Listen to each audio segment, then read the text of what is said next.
ಕಬ್ಬು ಬೆಳೆ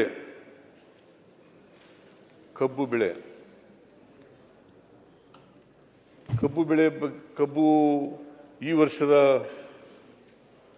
ಕಬ್ಬು ಸುಮಾರು 82 ಶುಗರ್ ಫ್ಯಾಕ್ಟರಿಗಳಿದ್ದಾವೆ ಕರ್ನಾಟಕದಲ್ಲಿ. ಅದರಲ್ಲಿ ಒಂದೇ ಒಂದು ಸರ್ಕಾರಿ ಸ್ವಾಮ್ಯದ ಶುಗರ್ ಫ್ಯಾಕ್ಟರಿ ಇರ್ತಕ್ಕಂಥ 11 ಕೋಆಪರೇಟಿವ್ ಶುಗರ್ ಫ್ಯಾಕ್ಟರಿಗಳಿದ್ದಾವೆ. ಇನ್ನು ಉಳಿದವು ಅವೆಲ್ಲವೂ ಕೂಡ ಖಾಸಗಿ ಶುಗರ್ ಫ್ಯಾಕ್ಟರಿಗಳು.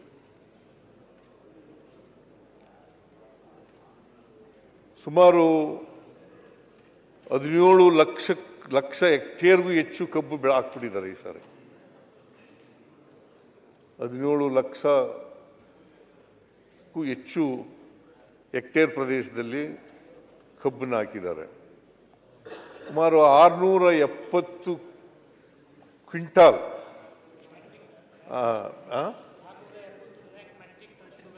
Metric ton sugar. ಆಮೇಲೆ ಶುಗರ್ ಅಲ್ಲಪ್ಪ, ಕಬ್ಬು ಶುಗರ್ ಅಲ್ಲ, ಕಬ್ಬು ಬರೀ 53 ಲಕ್ಷದ ಟನ್ಗಳು. ಕಬ್ಬು 670 ಮೆಟ್ರಿಕ್ ಟನ್ ಬರ್ತದೆ ಅಂತ ನಿರೀಕ್ಷೆ ಇದೆ. ಅಧ್ಯಕ್ಷರೇ, ಮುಖ್ಯಮಂತ್ರಿಗಳು ಸಂಖ್ಯೆ ಸರಿ ಇಲ್ಲ. ಇನ್ನೊಮ್ಮೆ ಬೇಕಾದ್ರೆ ನಿಮ್ಮ ಅಧಿಕಾರಿಗಳು ಕೇಳ್ಕೊಂಡು ಹೇಳಿ. ಒಂದೊಂದು ಸಕ್ಕರೆ ಕಾರ್ಖಾನೆಯಲ್ಲಿ 10-15 ಲಕ್ಷ ಟನ್ ಕ್ರಶ್ ಮಾಡ್ತಾರೆ. ನೀವು ಎಲ್ಲ ಕೂಡಿ 6,23,00,000 ಮೆಟ್ರಿಕ್ ಟನ್ ಅಂದರೆ ಅದನ್ನು ಸರಿ ಕರೆಕ್ಷನ್ ಮಾಡ್ರಿ. ಪಾಪ ಸಕ್ಕರೆ ಮಂತ್ರಿಗೂ ಏನೂ ಗೊತ್ತಿಲ್ಲ. 1,70,000 ಹೆಕ್ಟೇರ್ ಲೆಕ್ಕಪತ್ರ ಏನೂ ಗೊತ್ತಿಲ್ಲ ಅಂತ ಅನ್ನಿಸ್ತದೆ. 6,70,000 ಹೆಕ್ಟೇರ್ ಕಲ್ಟಿವೇಬಲ್ ಏರಿಯಾ. ಸರ್, ಕೂತ್ಕೊಳ್ಳಿ, ನಾನು ಹೇಳ್ತೀನಿ. 6,70,00,000 ಟನ್. 6,70,00,000 ಟನ್.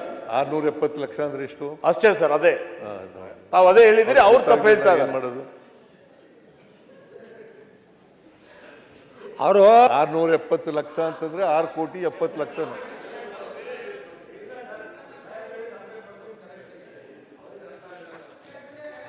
ಸರ್ಕಾರ ಹೇಳೋದು ಕರೆಕ್ಟ್ ಆಗಿದೆ. ಸರ್ಕಾರ ಸರಿಯಾಗಿ ಆ ಖಾತೆ ಮಂತ್ರಿಗೂ ಗೊತ್ತಿಲ್ಲ, ಅರಣ್ಯ ಮಂತ್ರಿಗೂ ಗೊತ್ತಿಲ್ಲ, ಮುಖ್ಯಮಂತ್ರಿಗೂ ಗೊತ್ತಿಲ್ಲ. 6 ಲಕ್ಷನೂ ಗೊತ್ತಾಗಲಾಗೈತಿ, 6 ಕೋಟಿನೂ ಗೊತ್ತಾಗಲಾಗೈತಿ, 600 ಗೊತ್ತಾಗಲಾಗೈತಿ. ಯಾವ ಅಂಕಿ ನಾವು ಕರೆಕ್ಟ್ ಹಿಡೀನು? ಸರಿಯಾಗಿ ಅವ್ರು ಸಕ್ರೆ ಮಂತ್ರಿ ಹೇಳಬೇಕಲ್ಲ, ಮುಖ್ಯಮಂತ್ರಿಗೆ ಬ್ರೀಫಿಂಗ್ ಮಾಡಬೇಕಲ್ಲ. ಅವ್ರು ಮಾಡ್ತಾನೆ ಇಲ್ಲ. ಲಕ್ಷನೂ ಗೊತ್ತಿಲ್ಲ, ಕೋಟಿನೂ ಗೊತ್ತಿಲ್ಲ. ಯತ್ನಾಳ್, ನೀವು ಕರೆಕ್ಟ್ ಮಾಡ್ಕೊಳ್ಳಿ. 25-26ರಲ್ಲಿ ಕರ್ನಾಟಕದಲ್ಲಿ 7,40,00,000 ಹೆಕ್ಟೇರ್ ಪ್ರದೇಶಗಳಲ್ಲಿ ಕಬ್ಬು ಬೆಳೆದಿದ್ದಾರೆ. 7,40,000 ಹೆಕ್ಟೇರ್ ಪ್ರದೇಶದಲ್ಲಿ ಕಬ್ಬು ಬೆಳೆದಿದ್ದಾರೆ.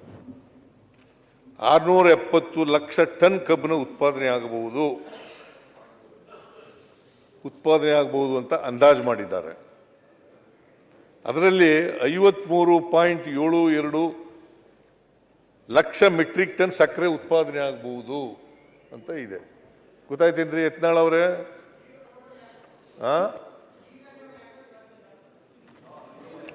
ತಪ್ಪು ಹೋಗಿತ್ತು. ಈಗ ಸ್ವಲ್ಪ ಮಾಡೋದು? ಸಾವಕಾಶವಾಗಿ ಲೆಕ್ಕ ಅಧ್ಯಕ್ಷರೇ ತಪ್ಪು ಹೇಳಕತ್ತಿದ್ರು. ಮುಖ್ಯಮಂತ್ರಿಗೆ ಸರಿಪಡಿಸ್ಲಿಕ್ಕೆ ಕೇಳಿದೆ. ಸರಿ ಮಾಡಿಸುವ. ಆಯ್ತು ಬಿಡಪ್ಪ.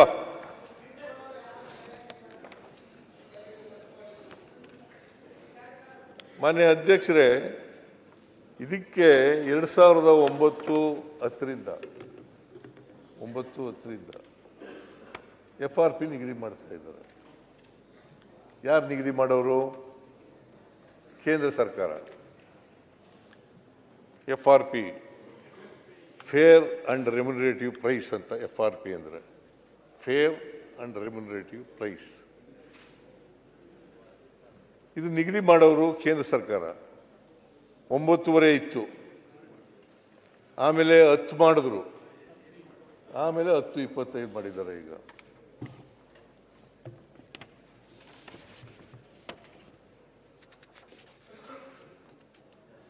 ಒಂಬತ್ತುವರೆ ಎಲ್ಲಿವರೆಗಿತ್ತು ಅಂತಂದ್ರೆ 17-18ರವರೆಗೂ 9.5 ಇಳುವರಿ, 9 9.50 ಇಳುವರಿ ಇತ್ತು. ಆಮೇಲೆ 18-19ರಲ್ಲಿ 10 ಮಾಡಿದ್ರು, ಅದು 4 ವರ್ಷ ಇತ್ತು 10 ಇಳುವರಿ. ಆಮೇಲೆ 22-23ರಿಂದ 10.25 ಮಾಡಿದ್ರು. ಈ ವರ್ಷ 25-26ರಲ್ಲಿ 1 ಟನ್ ಕಬ್ಬಿಗೆ 3,550 ರೂಪಾಯಿ, 3,550 ರೂಪಾಯಿ ಅಲ್ವಾ, 3,550 ರೂಪಾಯಿ. ಅದರಲ್ಲಿ ಕಟಿಂಗ್ ಚಾರ್ಜು ಟ್ರಾನ್ಸ್ಪೋರ್ಟ್ ಸೇರ್ಕೊಂಡಿದೆ, H&T ಹಾರ್ವೆಸ್ಟಿಂಗ್ ಅಂಡ್ ಟ್ರಾನ್ಸ್ಪೋರ್ಟ್ ಎರಡೂ ಸೇರ್ಕೊಂಡಿದೆ. ಅದು ಎಷ್ಟು ರೂಪಾಯಿ ಆಗುತ್ತಪ್ಪ ಅಂತಂದರೆ ಹಾರ್ವೆಸ್ಟಿಂಗ್ ಅಂತಂದರೆ 800-900 ರೂಪಾಯಿ ಆಗುತ್ತೆ. ಅದ್ರ ಹೋದರೆ ಕಬ್ಬಿಗೆ ಬೆಲೆ ನಿಗದಿ ಎಷ್ಟು ಮಾಡ್ತಾರೆ ಅಂತಂದರೆ 2,700 ರೂಪಾಯಿ. ಅದಕ್ಕೆ ರೈತರೆಲ್ಲ ಆಕ್ರೋಶ ಆಗುತ್ತೆ. 3,550 ರೂಪಾಯಿನಲ್ಲಿ H&T ಕಳೆದ್ರೆ ಉಳಿಕೆ ಬರ್ತಕ್ಕಂಥದ್ದು 2,700 ರೂಪಾಯಿ, 7,750 ರೂಪಾಯಿ. ಅದಕ್ಕೆ ರೈತರೆಲ್ಲ ಎಲ್ಲ ಕಡೆ ಮಾಡಿದ್ರು. ಆಮೇಲೆ ನಾನು ಬೆಳಗಾವಿ DC ಹೇಳಿದ್ದೆ. ಬೆಳಗಾವಿ DC ಇವರು ಕೂಡ ಮೀಟಿಂಗ್ ಮಾಡಿ ಹೋಗಿದ್ರು. ಪಾಪ ಶಿವಾನಂದ ಅವರು ಕೂಡ ಹೋಗಿದ್ರು. ಅವರು ಕೇಳಲಿಲ್ಲ. HK ಪಾಟೀಲ್ರು ಹೋಗಿದ್ರು, ಇವರು ಹೋಗಿದ್ರು, ನಾನು ಕೂಡ ಮೀಟಿಂಗ್ ಮಾಡಿದೆ. ಆಮೇಲೆ 10.25 ಇರ್ತಕ್ಕಂಥ ಇಳುವರಿ ಇರ್ತಕ್ಕಂಥ ಕಬ್ಬಿಗೆ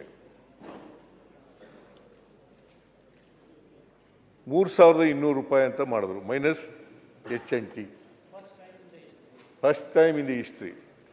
ಆಮೇಲೆ 11.25 ಇರ್ತಕ್ಕಂಥವ್ರಿಗೆ ಜಾಸ್ತಿ ಮಾಡಬೇಕು ಅಂತ ಇದು ಮಾಡಿದ್ರು.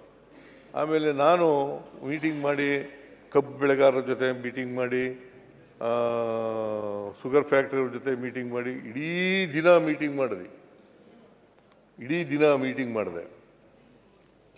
ಮೀಟಿಂಗ್ ಮಾಡಿ 50 ರೂಪಾಯಿನ ಶುಗರ್ ಫ್ಯಾಕ್ಟ್ರಿಯವರಿಂದ ಕೊಡಬೇಕು, 50 ರೂಪಾಯಿ ಸರ್ಕಾರದಿಂದ ಕೊಡಬೇಕು ಅಂತ ತೀರ್ಮಾನ ಮಾಡಿದ್ಮೇಲೆ 3,300 ರೂಪಾಯಿ, 3,300 ರೂಪಾಯಿ ತೀರ್ಮಾನ ಮಾಡಿದ್ಮೇಲೆ ಅವರು ಚಳುವಳಿಯನ್ನು ವಾಪಸ್ ತಗೊಂಡ್ರು.